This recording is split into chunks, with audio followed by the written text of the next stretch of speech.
Hey everybody, Nick here, and today I got a more philosophical video, so go on ahead and throw in the headphones, turn off the screen if you'd like. This one's going to be a little bit more podcasty. But I want to talk to you today about a really important, psychological fact of life that's very, very often used in the gear marketing and the marketing in general worlds. Very often there's a way of manipulating you, and that's the idea of fear of missing out, or FOMO. So, how do you define this? At some level, a nice working definition is the fear of regret, the fear that you're going to make one decision when in reality you should have gone the other way in retrospect. Or another way to think about it is the fear of missing out on something that is meaningful in your life, something, and especially socially so. It sucks to be the only kid on the playground who doesn't have X, right? And so fear of missing out motivates us to make sure we have X so that other people, we're getting the same, what we feel to be rich experiences that other people are. This is a really, really common feeling among humanity. I'm sure as I'm describing this, a bunch of people are already starting to feel like, oh yeah, I get that. Now, one thing I want to make very clear is that this is in that there are many, many situations, feelings, disorders, frankly, in the world that I think are really, they're quite reasonable adaptations, but to a world that maybe isn't as crucial in our day-to-day lives anymore. So, for example, thinking about it, this makes sense. This is one of those things that is a good thing to have baked into your brain because it keeps you alive, right? So if you are sitting there and you are a Paleolithic hunter and you are chasing down freaking buffalo with your spear and whatnot, you see a buffalo out in the field, think to yourself, hey, should I eat that buffalo? Fear of missing out is the thing that says, well, if I don't eat this buffalo and I don't find any buffalo for a week, I'm going to be pretty angry at myself, so let me go on ahead and eat that there buffalo. And pardon the buffalo example, and this manifests in other ways too. But, this is a thing that at some fundamental level used to help keep us alive. But now it's actually being turned against us more and more, and it's something that motivates a lot of behavior that is kind of irrational, although still occasionally enjoyable. How is this used in the gear world? Why is this, how is this weaponized, so to speak, by savvy marketing and things like that? Well, one nice example of this, I'll give two examples actually. So one of them is a limited edition. In the watch world, this is super, super common. Omega, for instance, is a company that absolutely loves making limited editions of their watches, where it's an existing model, like the Speedmaster. The Omega Speedmaster is it's one of the most commonly, in the luxury segment, it's one of the most common chronograph watches just ever. Everybody and their mother, if you're in the high-end watch game, you've probably had a Speedmaster or at least contemplated it, right? And so Omega, one of the ways that they try and keep selling more of them is by making a limited edition version. Every year or every week, frankly, it feels like they put out a new one where it's like, oh, well, for this one, we changed this dial to red, and we put the hands in rose gold, and we put an astronaut's butt over here in this sub-dial, or whatever. And as a result, we're only making 1,500 of these. We're only making 500 of these. We're only making 12 of them, so you better get in now. These limited editions are super common. In fact, the only limited edition watch I have is this guy. This is the Casio Oceanus S5000C. And the C model is a limited edition, which has this beautiful crystal chapter ring in there that you can see reflecting. The C model is a limited edition. I don't know how many of them they made, but I want to say it was like 500 or 1,000. Wasn't that hard to get because how many people are chasing after, high-end Casios, but still, limited editions are a thing. And the way that those use fear of missing out is, well, okay, if you have a new product that launches, there are three groups of people, right? There are going to be the people who are like, look, I don't care. I love it, love it, love it. I want that. No matter whether I can get one, in 10 years or just now, I'm buying it ASAP. And those people you've already sold to. You don't have to worry about that. There are going to be people who go like, oh my God, $1,800 for a Casio? Are you freaking insane? And would never buy it in a million years. And you've already lost those people, so no problem. It's the chunk of people in the middle there who are like, wow, that looks pretty good. I might even consider doing that. Maybe I should think about that. But let me think about it for a little while. Let me hold off. Let me maybe try and put my hands on one. Let me see if a friend picks one up. Let me see if I can see it in the store before I make the commitment, right? That's where they use the FOMO on you.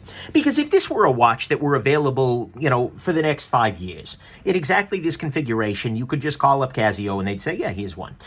Then there's really no hurry. There's no rush, there's no fear at all, because it's just like, well, if I don't order one today, I can order one tomorrow, and there's no problem, right? And that's a beautiful thing at some level. It's a very low-pressure kind of experience. Where the FOMO comes in is if you're thinking to yourself, I like that a lot. I'm not sure that I'm 100% in love. I don't know. But the thing is, if I don't buy it right now, I might not be able to get one. They might all sell out, so I better just do it. And right there, boom, marketer one. The victory, flawless victory on behalf of the marketer, because even if you decide, this wasn't for me, and you sell it down the road, you take a bath, whatever, they don't care. They got their money. And so the fear of missing out won the day. And of course, this is not just a thing in watches. I mean, you get things like sprint runs. The pocket knife world, although the scales are aftermarket, this is a sprint run of the Spyderco Shaman, and CPM M4 steel. M4 is a slightly higher end steel than the one that it comes with, although it came with a very nice steel anyways. But this was released by Blade HQ, which is a knife vendor, and they said, okay, we're dropping these guys, and they sold out within what was it, 2 minutes?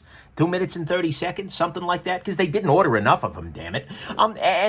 So people who wanted one of these guys had to jump in right then if they wanted to ever have the possibility of getting one without paying a really inflated aftermarket price. So here's another sprint run. This is a Spyderco Man Bug in HAP 40 steel.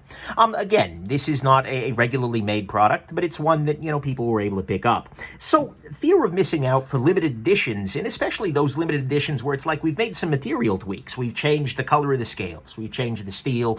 We've changed the color of the bezel. We put an astronaut's butt in the corner of it. They did that recently, by the way. I'm not just making that part up. But anyways, that's one approach. The other thing that you'll occasionally see, and I don't actually have any of these because honestly it makes me a little crazy, there are companies that actually make things only in limited batches.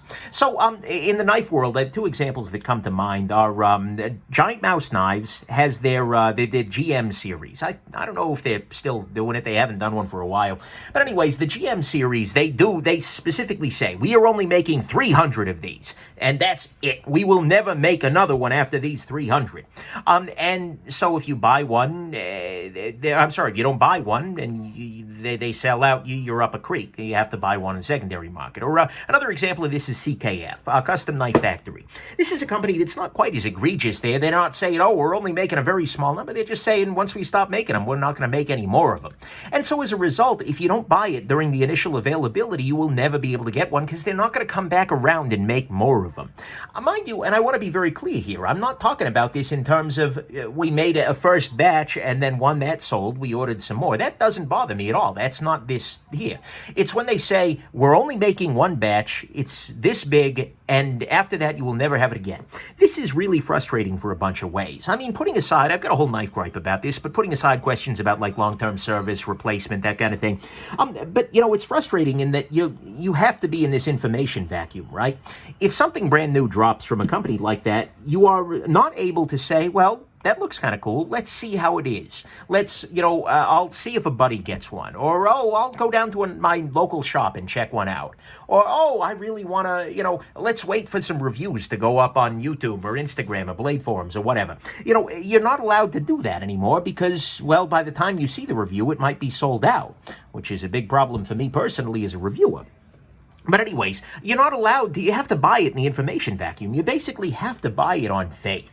You have to believe that this is going to be really well made, or this is going to be exactly as it's advertised. And you don't have the ability to learn anything otherwise because it's right now, buy now. You have to buy now, buy now, or you're not going to get one. It's going to be sad and you're going to cry because all your friends have one. You don't have one, buy now. That's exactly what I hear every time somebody says, we only make in small batches. It's just like now. And I just want to slap the freaking marketers who are going that route because it drives me completely nuts. But anyways, so that's the other approach to using this that's really common in the gear world. These kind of attention deficit knife makers where it's like, okay, we're going to make this thing, then we're going to make this thing, then we're going to make this thing, and then never re-release old versions. That drives me completely up a freaking wall. But anyways, those are two examples of FOMO in the gear world. It's a really common phenomenon and it's used all the damn time. So you might be thinking to yourself, well, Nick, yeah, I feel that. Oh my God, do I feel that? What do I do about it? Why are you even making this video? You just giving me a term for it? Well, at some level, there's a power associated with having a word for something, right? But anyways, the power of the concept, that is. But nevertheless, the reason I wanted to make this is because there are a couple of things you can do. One approach is to take a hard line and say, no. I'm not doing that. I'm not going there. And in many ways, this is what I do on the channel, right? For me, it takes a little bit more effort for me to do a limited edition of something. I don't tend to do reviews of those limited run knives or limited run gear in general because it's, well, less relevant to people. In this particular case, the exact same watch functionally is available in a long term. It just has a different chapter ring here. And so because I like this guy, I went ahead and I bought the limited one. And for this guy, I'd already done a review of the actual model, the Spyderco Shaman, and I just like M4 steel a lot, so I picked this guy up for my own. That is for myself, exactly for my life. But this wasn't really strictly speaking for the channel. Generally speaking, I don't, if somebody says to me, Nick, I'm building a new brand, each knife is going to have 500 of them made, it's like, okay, you can stop right there. We're done here. Because again, all I hear when they say, oh, we're doing limited editions, only 500, I just hear, buy now, buy now, buy now, buy now, buy now. And it's just like you're a douche. No, why would I do that? You suck. Stop. And, I understand that there are definitely benefits for makers in that domain because, then you can order, only 500 of them. In worst case scenario, you have something terrible, you're only sitting on 500 of them. I can kind of get that. And also, certainly, there were logistical issues. It may be that, Blade HQ couldn't get more of these guys made because that was, they were up against, I don't freaking know. And so I understand that there are reasons for it, but mostly I just smell marketing douchitude just sheeting off the products anytime someone says limited edition to me. That's all I hear from it. And so, for me, it's very much a demerit for the product. The other thing that it does, is, and this is independent of, any of this, is that it makes scalpers, people who will buy, for instance, sprint run knives and then mark them up. They will go ahead and they will buy, 4 of the latest, hottest sprint run and then put them on eBay for twice the price the next day. These people are parasites, in my estimation. I have a whole knife gripe about that as well, but these are just, that's a behavior that should not be allowed in the, well, not allowed. I mean, it's a free country, do what you will, but it should be discouraged and the people should be seen as what they are. Just capitalizing on this fear of missing out and making it easier for people who actually want the gear to keep, to miss out. It's an ugly thing. But anyways, so for me, I tend to take a harder line. Just like, no, actually, if you're doing FOMO marketing, that is a big downside of your product, and often it's enough to kick things off the table. So that's one approach. Another approach is just to kind of keep that in mind. To think to yourself, use that as a demerit as you're doing your calculation. Ask next time you hear about a new sprint run or something, and in some ways sprint runs are better, right? Because you know exactly what you're getting. I knew that when I got this guy, I was getting a Spyderco Shaman, except the scales were a little different color. And again, these are aftermarket scales here. By Shepard CC. Don't bother asking in the freaking comments. But anyways, I knew I was getting a different color set of scales and a different steel. But I already know how Spyderco does M4, and I already know what scales are like. So I knew I was going to like it. That wasn't the concern. But it's something that you can kind of build into your calculus, right? When you're thinking to yourself, oh, I want to pick one of these guys up, but it's a limited edition. Ask yourself, okay, so I want to pick one of these guys up, but I'm not going to be able to do so in a way that I get good information. Like, I'm going to have to buy on faith. And so asking yourself, do I have faith here, is a very powerful, test here.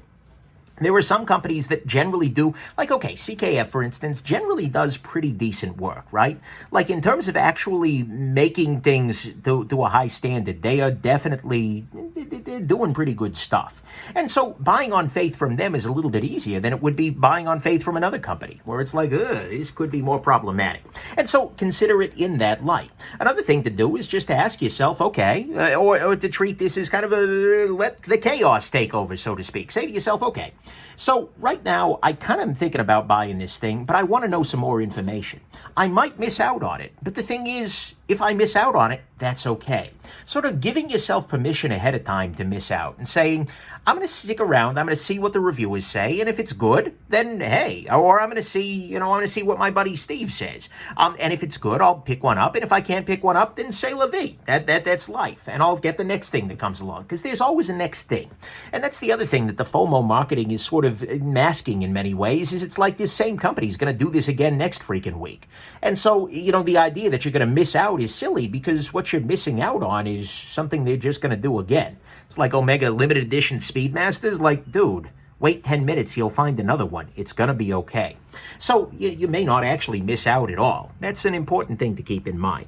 The other thing that you can do is just recognize this tendency in yourself. Every time that you see something limited edition, or even another approach that this can take is if you look on like a retailer's website, sometimes they'll say like 5 available, 4 available, low stock, only 2 available. And it's kind of funny how long low stock, only 2 available can stay up on websites, just saying. Not that anyone would say that falsely, but it's just keep that in mind.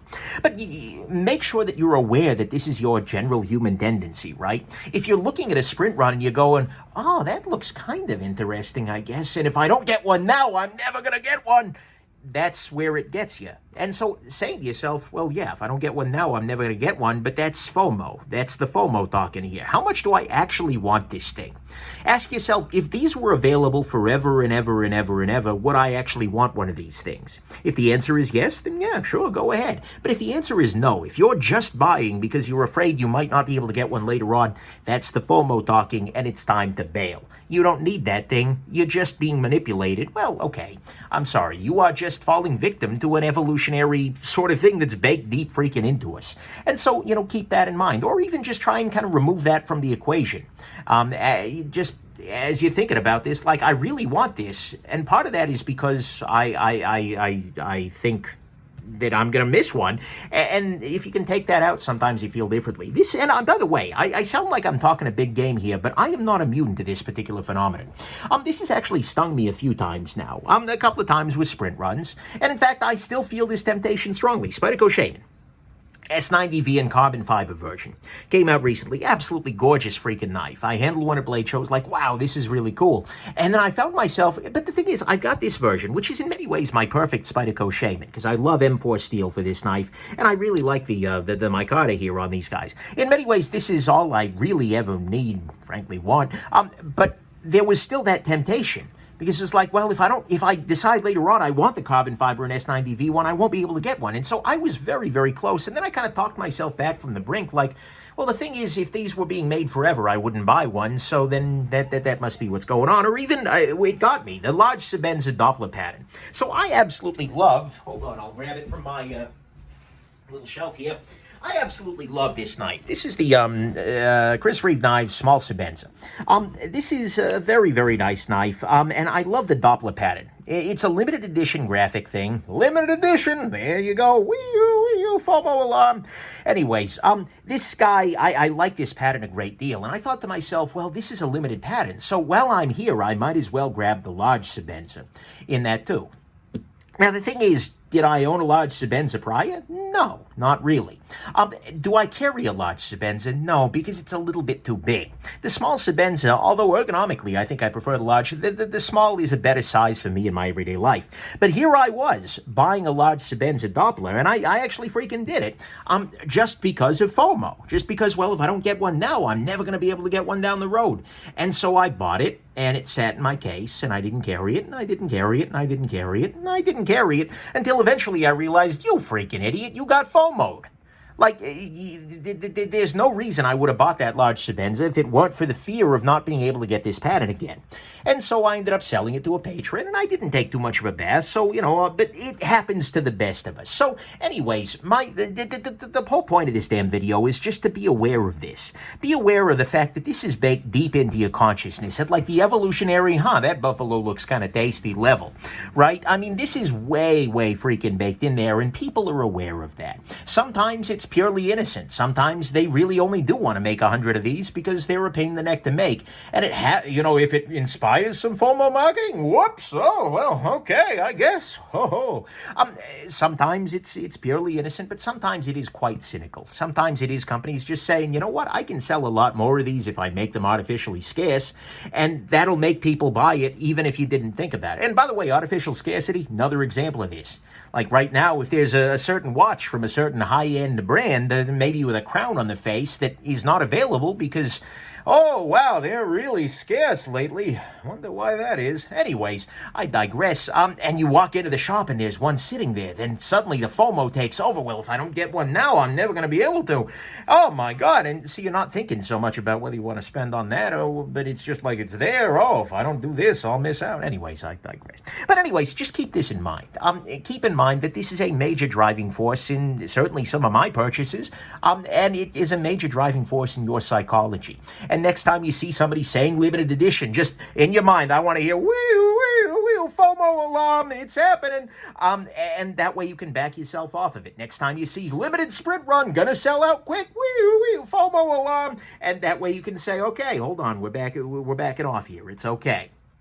Next time you see, oh, we're only making 500, just wheel, wheel. It's all I'm asking for. So anyways, there you go. I hope this has been interesting. It's probably old news to a lot of folks out there, but it's some, like I said, there's some joy to actually having the term for things, to having a way to conceptualize it. That way, as you're working through your life, you're able to catch on to it and go like, hey, I know what's going on here, and the alarm goes off. So there you go. I hope this has been interesting to you, that you don't feel like you missed out on 20 minutes of your life by listening to this video, and that you have yourselves just an absolutely wonderful rest of your day. And if you are worried, don't worry. This video will stay up. You won't miss out on this one.